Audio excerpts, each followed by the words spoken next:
कूटनीति के क्षेत्र में अगर बात की जाए तो एक राजनेता के अंदर कूटनीति के जो गुण होने चाहिए, चाणक्य ने कूटनीति दी, चाणक्य जी के बाद हमने कूटनीति को भुला दिया।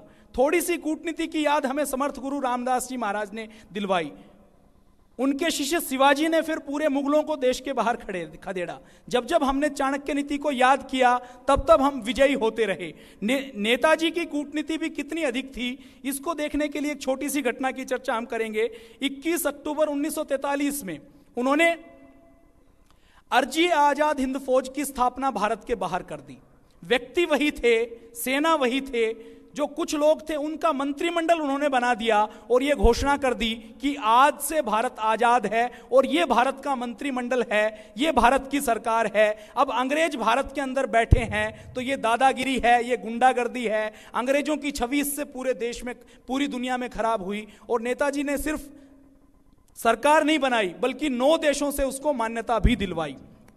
तो कूटनीति के क्षेत्र में यह माना जाता है कि यह नेताजी का बहुत बड़ा कदम था। व्यक्ति नहीं बदले, कुछ भी नहीं बदला, लेकिन जैसे ही सरकार की घोषणा कर दी कि आजाद भारत की सरकार वहां पर काम करती है, तो यह बहुत बड़ा कदम नेताजी का था। कूटनीति के क्षेत्र के रूप में, कूटनीति के विद्वान के रूप में नेताजी का कोई भी मुकाबला नहीं था। नारी के सम्मान की बात की जाए तो 1943 में जब यूरोपीय देशों में नारी को यह समझा जाता था कि नारी के अंदर तो आत्मा नहीं होती, नारी को तो वोट देने का अधिकार नहीं है, उस समय नारी मातृशक्ति को साथ लेकर, माताओं बहनों को साथ लेकर नेताजी ने रानी लक्ष्मीबाई रेजिमेंट की स्थापना की।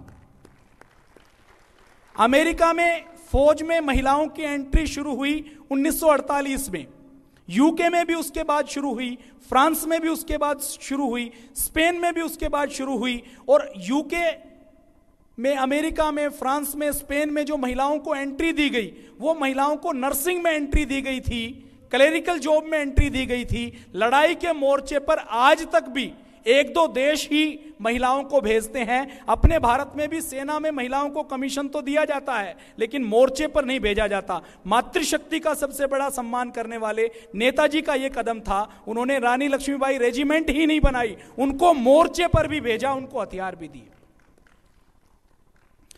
नेताजी के अंदर एक और गुण था, नेतृत्व के अंदर जो आवश्यक गुण होना चाहिए, साथियों के साथ संघर्ष करने के लिए स्वयं कभी सुविधा ना भोगना।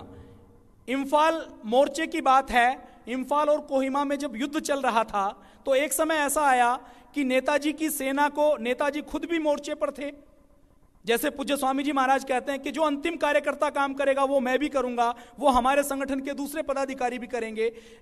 जब युद्ध होता था, कोई काम करने की बात होती थी, तो नेताजी खुद भी उस अंतिम कार्य को करते थे, खुद भी युद्ध के मोर्चे पर जाते थे। तो एक समय ऐसा आया कि युद्ध के मोर्चे से सेना को दूसरे मोर्चे पर जाना था, वहां पर कुछ खतरा उत्पन्न हो गया था, पूरी सेना को शिफ्ट करना था। तो जापान के अधिकारियों ने कहा कि नेताजी, हम आपके लिए विमान की व्यवस्था कर देते हैं, क्योंकि कई 100 मील पीछे अभी जाना है, आपके लिए अच्छी गाड़ी की, बख्तरबंद गाड़ी की व्यवस्था कर देते हैं, क्योंकि ब्रिटेन के हवाई जहाज आकाश में मंडरा रहे हैं और वो कभी भी नुकसान पहुंचा सकते हैं। तो नेताजी सुभाष चंद्र बोस ने कहा कि अगर मेरे सारे सैनिकों के लिए गाड़ी नहीं है तो मैं भी गाड़ी में नहीं जाऊंगा, मैं भी विमान में नहीं जाऊंगा, मैं भी अपने सैनिकों के साथ पैदल चलूंगा। और नेताजी ने 125-150 मील की यात्रा पैदल अपने सैनिकों के साथ बरसात में, कीचड़ में, नदियां और नालों को पार करते हुए तय की। तो साथियों के साथ संघर्ष करने का गुण, उनके जैसा रहने का गुण नेताजी के अंदर